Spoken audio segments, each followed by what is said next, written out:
Good morning students. हम पढ़ रहे हैं हिस्ट्री का chapter number 7 the Mauryan empire.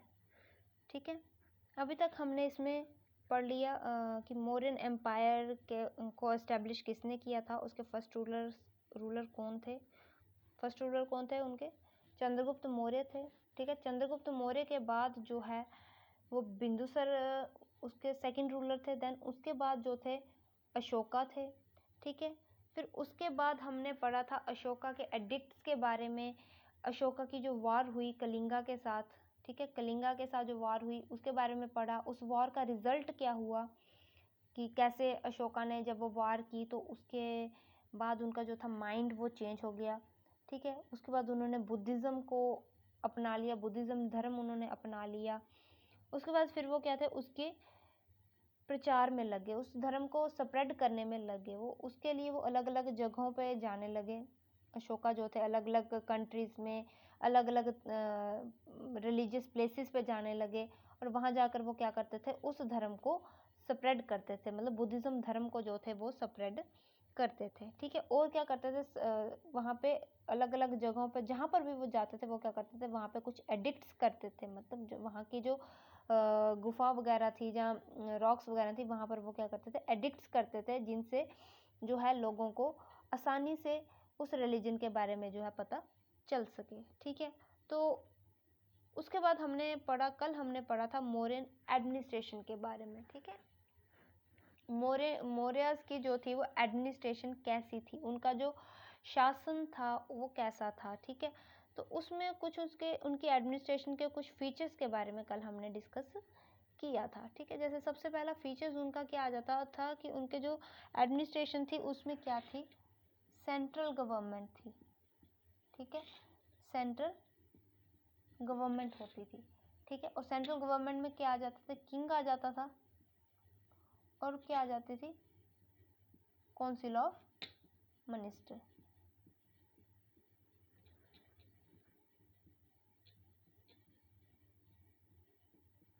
ठीक है, काउंसिल ऑफ मिनिस्टर्स आ जाती थी, जिसको क्या बोलते थे, मंत्री परिषद होती थी। ठीक है, तो जो राजा था वो कहाँ पे रूल करता था, वो पाटलिपुत्र पे रूल करता था।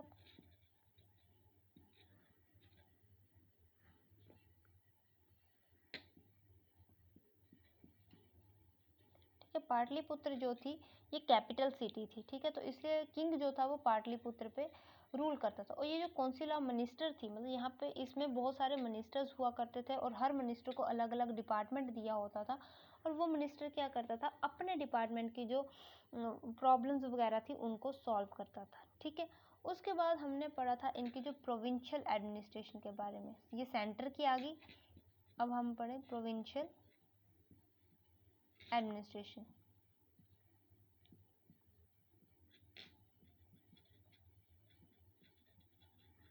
ठीक है, तो प्रोविंशियल एडमिनिस्ट्रेशन में क्या था कि इनकी जो एम्पायर थी वो 4 बिग प्रोविंसेस में डिवाइड थी।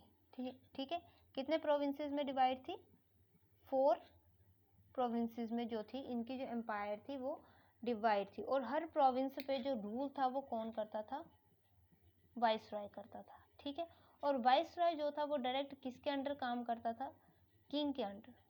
ठीक है, मतलब इनके जो एडमिनिस्ट्रेशन थे वो 4 प्रोविंसेस थे, इनकी जो वो थी एम्पायर थी उसमें 4 प्रोविंसेस थे। हर प्रोविंस पे जो रूल था वो कौन करता था, वाइसरॉय करता था। और वाइसरॉय किसके अंडर होता था, किंग के अंडर होता था। ठीक है, फिर प्रोविंसेस को भी उन्होंने फर्दर किस में डिवाइड किया होता था, डिस्ट्रिक्ट्स में। ठीक है, किस में डिवाइड किया होता था, डिस्ट्रिक्ट्स में डिवाइड किया होता था। और बहुत सारे जो ऑफिसर्स थे उनको अपॉइंट किया होता था ताकि वो किसको देख, मतलब किसके डिस्ट्रिक्ट्स की जो फंक्शनिंग है उसका ध्यान रख सकें। ठीक है, उसमें से कुछ सभी को अलग अलग काम दिए होते थे। कुछ जो थे, कुछ ऑफिसर्स क्या करते थे, टैक्सेस वगैरह कलेक्ट करते थे। कुछ क्या करते थे, एज अ जज के रूप में जो है वो काम करते थे, मतलब अपने डिसीजन वगैरह बताते थे। ठीक है, उसके बाद हमने क्या किस बारे में पढ़ा था, एडमिनिस्ट्रेटिव डिपार्टमेंट्स के बारे में। एडमिनिस्ट्रेटिव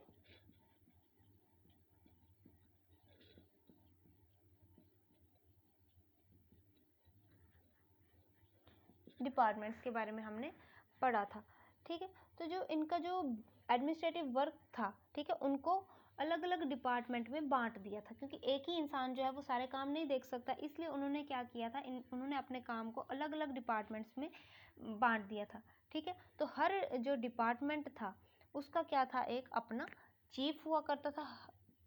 ठीक है, अपना चीफ हुआ करता, मतलब अपना एक हेड हुआ करता था।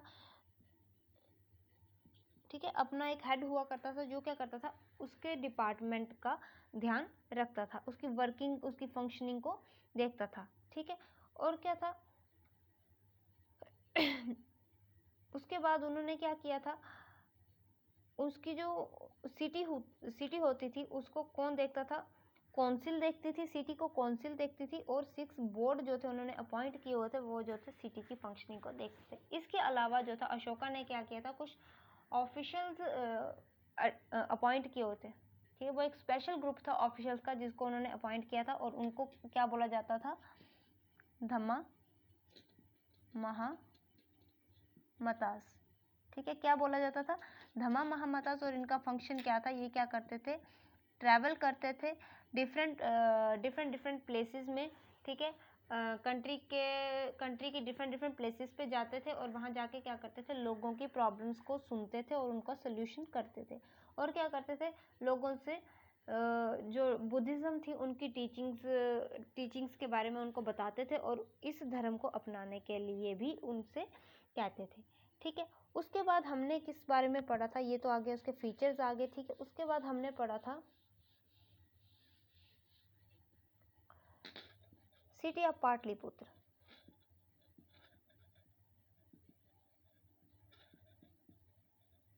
ठीक है, कि पाटलिपुत्र की जो सिटी थी वो कैसी थी।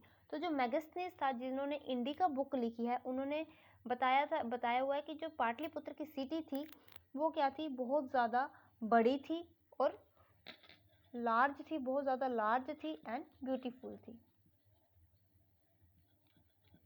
ठीक है, क्या थी, ये बहुत ज़्यादा बड़ी थी और ब्यूटीफुल थी, और इसके जो चारों तरफ क्या थी, स्ट्रॉन्ग वॉल थी। ठीक है, स्ट्रॉन्ग वॉल थी ताकि इनको जो है एनिमी के अटैक से बचाया जा सके इस सिटी को। ठीक है, हाउसेस जो थे वो किसके बने होते थे, वुड के बने होते थे। लेकिन जो किंग का जो पैलेस था वो किसका बना था, स्टोन का बना था। ठीक है, और जो वहाँ के किंग्स की जो कोर्ट थी पाटलिपुत्र में, जहाँ पे वो अपना ऑफिशियल वर्क करते थे, ठीक है, वो क्या थी, वो बहुत ज़्यादा, उसकी जो बहुत ज़्यादा खूबसूरत थी, वहाँ की एक स्प्लेंडेड साइट थी। स्प्लेंडेड साइट मतलब बड़ा खूबसूरत जो था उसका व्यू था, खूबसूरत नज़ारा था, मतलब बहुत ज़्यादा वो खूबसूरत थी। ठीक है, तो जो मेगास्थनीज था वो बहुत ज़्यादा इम्प्रेस था इस सिटी से। ठीक है, और उन्होंने क्या बताया कि वहाँ उस टाइम पे जो किंग्स थे वो बहुत ही लग्जरियस लाइफ क्या करते थे, स्पेंड करते थे। ठीक है, लेकिन ये नहीं था कि वो सिर्फ अपनी लाइफ के बारे में ही सोचते थे, वो क्या करते थे, साथ साथ वो लोगों की वेलफेयर के बारे में भी सोचते थे और उनकी वेलफेयर के लिए काम भी करते थे। ठीक है, चंद्रगुप्त ने क्या किया हुआ था, उन्होंने एक बहुत बड़ी आर्मी बनाई हुई थी, और वो जो लोगों से टैक्स लेते थे उस टैक्स का बहुत बड़ा हिस्सा जो है वो किस पे खर्च करते थे, आर्मी पे खर्च करते थे। ठीक है, आर्मी के लिए खर्च करते थे, क्योंकि आर्मी जो है वो सबसे इम्पॉर्टेंट होती है किसी भी कंट्री के लिए, या किसी भी किंगडम के लिए। ठीक है, किंगडम की बात करो, जो आज के टाइम में कंट्री की बात करो, तो आर्मी जो है वो बहुत ज़्यादा इम्पोर्टेंट रोल प्ले करती है। ठीक है, उसके बाद क्या था, उन्होंने क्या किया था, एक कमेटी बनाई हुई थी। ठीक है, ये तो सिटी की बात आ गई। उसके बाद आ जाता है, उन्होंने क्या किया हुआ था, एक कमेटी बनाई थी। कमेटी बनाई थी कितनी, 30 मेंबर्स थे उसमें। ठीक है, कितने मेंबर्स थे, सॉरी, उन्होंने कमेटी नहीं बनाई थी, उन्होंने क्या किया था, एक काउंसिल बनाई थी। ठीक है, काउंसिल ऑफ 30 मेंबर। ठीक है, काउंसिल बनाई थी जिसमें कितने मेंबर्स थे, 30 मेंबर्स थे। और ये जो काउंसिल थी ये किस में डिवाइड थी, ये 6 कमेटीज में डिवाइड थी। ठीक है, कितनी कमेटीज में डिवाइड थी, ये 6 कमेटीज में डिवाइड थी। और इस कमेटी में कितने मेंबर थे, 5 मेंबर्स थे। कितने मेंबर्स थे, 5 मेंबर्स थे। ठीक है। और ये क्या करते थे, पाटलिपुत्र पे रूल करते थे। एक काउंसिल थी जिसमें 30 मेंबर्स थे और इस काउंसिल को 6 कमेटीज में डिवाइड किया हुआ था और हर कमेटी में 5-5 मेंबर आते थे। ठीक है, मतलब 5 एक कमेटी में आ गए, मतलब इन 30 में से 5 एक कमेटी के, 5 एक कमेटी के, इस तरह से जो थे 6 कमेटीज में 5-5 मेंबर हुआ करते थे। तो जो फर्स्ट कमेटी थी वो क्या करती थी, वो इंडस्ट्रीज का काम देखती थी। किसका देखती थी, वो इंडस्ट्रीज का देखती थी। सेकंड जो थी वो किसका काम देखती थी, वो फॉरेनर्स का देखती थी। फॉरेन से रिलेटेड जो भी होता था वो सारा वर्क कौन देखती थी, सेकंड कमेटी देखती थी। थर्ड जो थी वो किसका देखती थी, बर्थ एंड डेथ का, कि कितने लोगों का बर्थ हुआ और कितनों की डेथ हुई, वो सारा कौन थी, थर्ड कमेटी देखती थी। ठीक है। जो फोर्थ थी वो क्या किसका देखती थी, वो ट्रेड का देखती थी। वो ट्रेड के बारे में, ट्रेड का काम संभालती थी। ठीक है। फिफ्थ क्या करती थी, फिफ्थ कमेटी जो थी वो सेल ऑफ गुड, कि जितना भी कितने सामान की कितनी सेल हुई उसके बारे में जो थी वो फिफ्थ कमेटी देखती थी। और सिक्स्थ क्या करती थी, कलेक्ट द टैक्सेस। वो क्या करती थी, जो भी ये सामान वगैरह सेल होता था इससे जो पैसा आता था उसके टैक्सेस को वो क्या करती थी, जो सिक्स्थ कमेटी थी वो क्या करती थी, टैक्स को कलेक्ट करती थी। ठीक है। तो ये सारा आ गया किसके बारे में, मॉडर्न एडमिनिस्ट्रेशन के बारे में। ठीक है। उसके बाद आज हम पढ़ेंगे इसका सोसाइटी के बारे में। ठीक है। किसके बारे में पढ़ेंगे हम,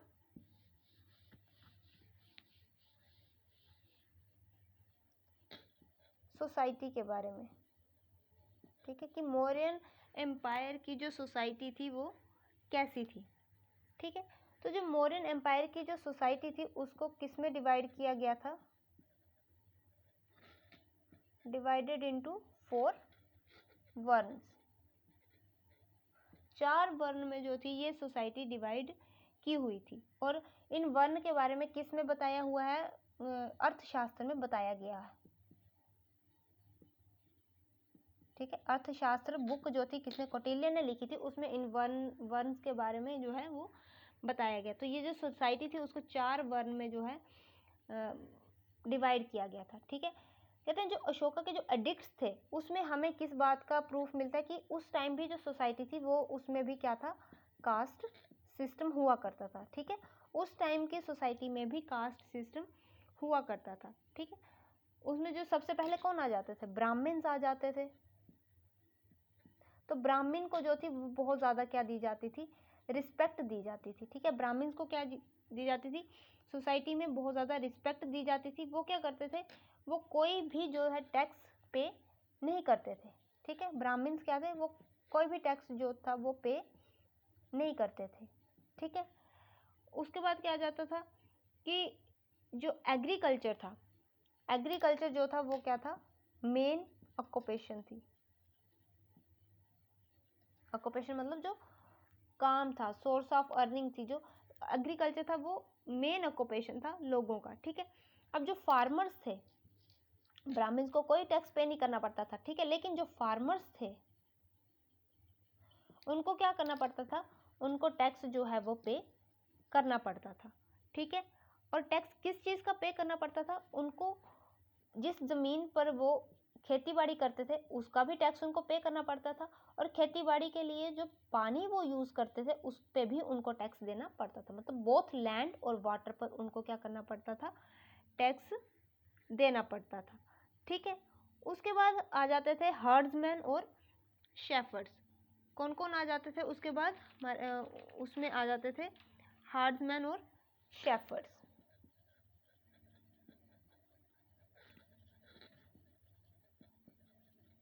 ठीक है।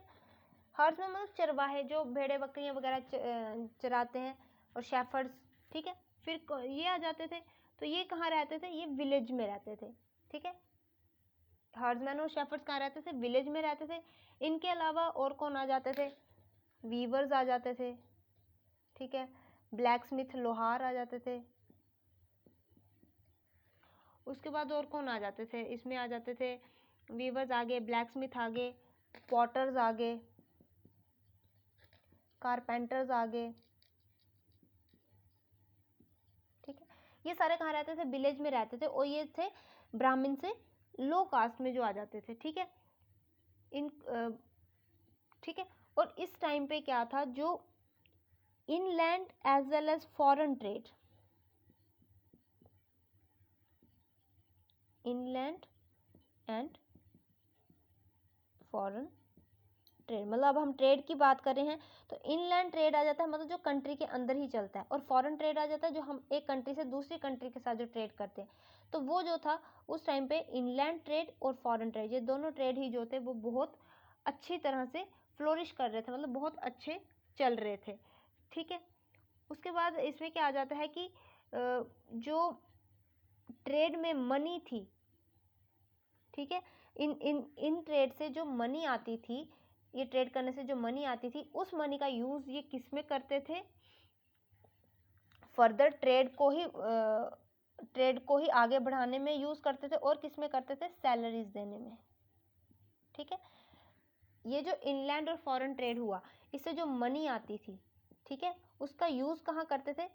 ट्रेड को आगे बढ़ाने में, मतलब और ज़्यादा ट्रेड व्यापार बढ़ाने में भी उसी मनी का यूज़ होता था, और क्या किस में यूज़ होता था? जो काम करते थे उनको सैलरीज देने में भी उस मनी का यूज़ होता था, ठीक है। तो ये क्या आ गई? सोसाइटी के बारे में आ गया, ठीक है। अब सोसाइटी पढ़ ली हमने, एडमिनिस्ट्रेशन पढ़ ली, इम्पोर्ट। अब हमारे पास जो लास्ट और मेन इसका पार्ट आ जाता है, वो आ जाता है कि एंड ऑफ मौर्यन एम्पायर, ठीक है, कि इस एम्पायर का एंड कैसे हुआ, इसका डाउनफॉल कैसे हुआ, ठीक है। क्या आ जाता है? एंड ऑफ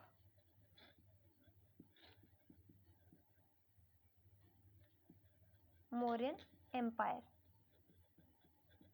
कि मौर्यन एम्पायर का एंड कैसे हुआ। कुछ रीजंस थे जिसकी वजह से जो था मौर्यन एम्पायर का एंड हो गया, मतलब वो जो था खत्म हो गया। तो जब अशोका की डेथ हो गई, तो अशोका की डेथ के बाद जो मौर्यन एम्पायर था वो भी धीरे धीरे खत्म होने लगा, वो भी धीरे धीरे जो था बिखरने लगा। अब एम्पायर बना कैसे था? उन्होंने क्या किया था, अशोका ने, बिंदुसरा ने या चंद्रगुप्त ने क्या किया था, अपने साथ और भी बहुत सारे प्रोविंसेस को जोड़ा था, ठीक है। तभी उनका जो किंगडम था वो ज़्यादा एक्सपैंड हुआ, ठीक है। तभी उनका एम्पायर जो था वो एक्सपैंड हुआ, मतलब अपनी स्टेट के साथ दूसरी स्टेट जोड़ ली, उसके साथ एक और स्टेट जोड़ ली, तो ऐसे करते करते उनका एम्पायर क्या था? एक्सपैंड हो गया था। लेकिन जब अशोका की डेथ हो गई, उसके बाद क्या हुआ? ये जो मौर्यन एम्पायर था ये बिखरना स्टार्ट हो गया, ये स्टेट्स जो थी धीरे धीरे अलग होती चली गई इनके किंगडम से, ठीक है। और वो अलग क्यों हुई? इनके कुछ रीजंस थे। वो क्या रीजंस थे? कि जो सक्सेसर्स थे अशोका के,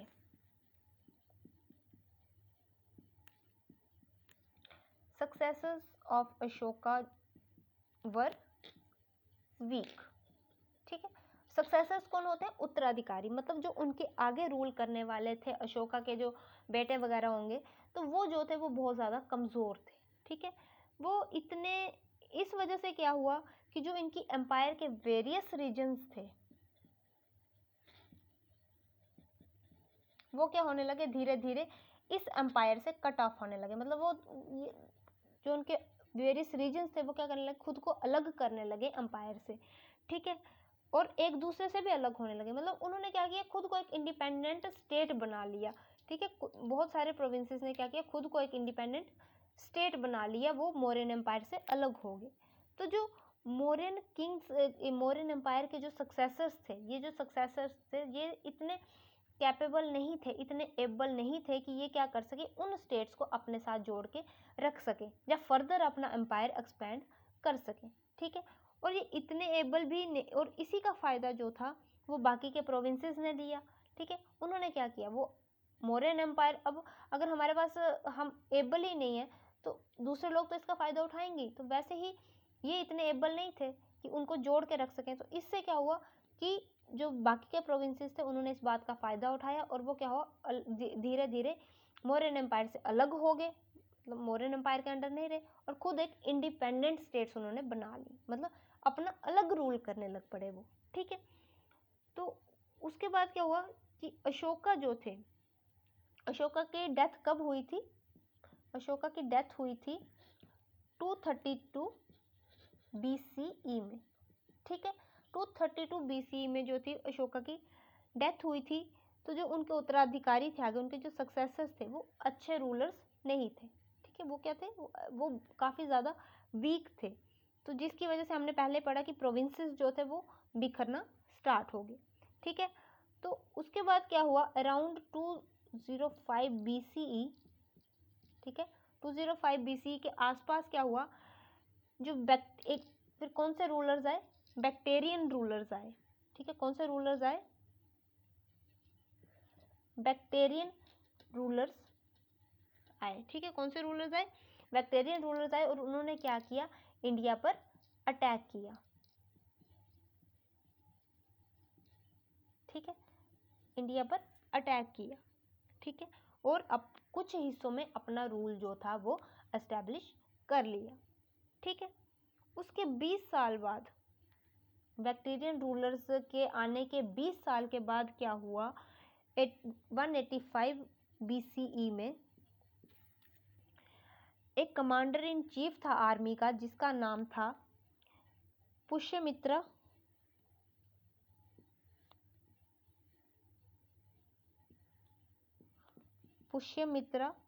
शुंगा, ठीक है। क्या नाम था उसका, पुष्यमित्र शुंगा। इसने क्या किया था, इसने जो था लास्ट मौर्यन किंग कौन हुआ है, बृहद्रथा। कौन हुआ है, बृहद्रथा, ठीक है।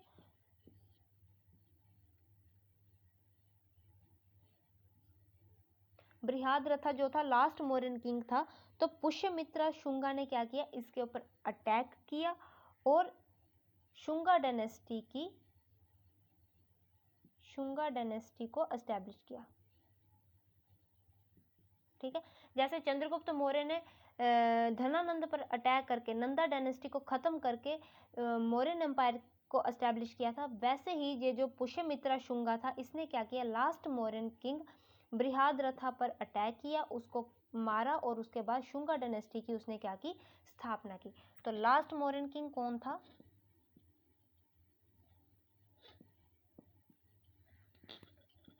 बृहद्रथा, ठीक है। कौन था, बृहद्रथा, ये कौन था, लास्ट मौर्यन किंग, ठीक है। तो ये आ गया हमारे पास कि उस टाइम की सोसाइटी कैसी हुआ करती थी, ठीक है। उस टाइम की सोसाइटी में भी कास्ट सिस्टम था, ये नहीं कह सकते कि कास्ट सिस्टम अभी है, कास्ट सिस्टम बहुत पुराना चल रहा है। मौर्यन एम्पायर के टाइम में भी कास्ट सिस्टम था। ब्राह्मण्स को जो थी वो बहुत ज़्यादा इंपॉर्टेंस दी जाती थी, वो कोई टैक्स वगैरह पे नहीं करते थे। लेकिन ब्राह्मण से जो नीचे की कास्ट आ गई, जैसे फार्मर्स आ गए, पॉटर्स आ गए, वीवर्स आ गए, कारपेंटर्स आ गए, इनको जो था टैक्स देना पड़ता था। और सबसे ज़्यादा टैक्स किसको देना पड़ता था, फार्मर्स को। उनको लैंड पे भी टैक्स देना पड़ता था और पानी पे भी उनको टैक्स देना पड़ता था, ठीक है। उसके बाद जो था मौर्यन एम्पायर के डाउनफॉल के बारे में हमने पढ़ा कि इनका जो एंड था वो कैसे हुआ।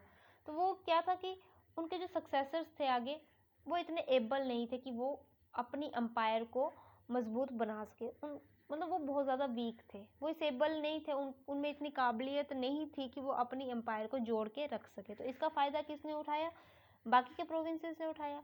वो अलग होते चले गए, धीरे धीरे अलग होते चले गए और अपनी उन्होंने एक इंडिपेंडेंट स्टेट बना ली, ठीक है। अशोका की डेथ कब हुई थी, 232 BCE में जो थी अशोका की डेथ हुई थी।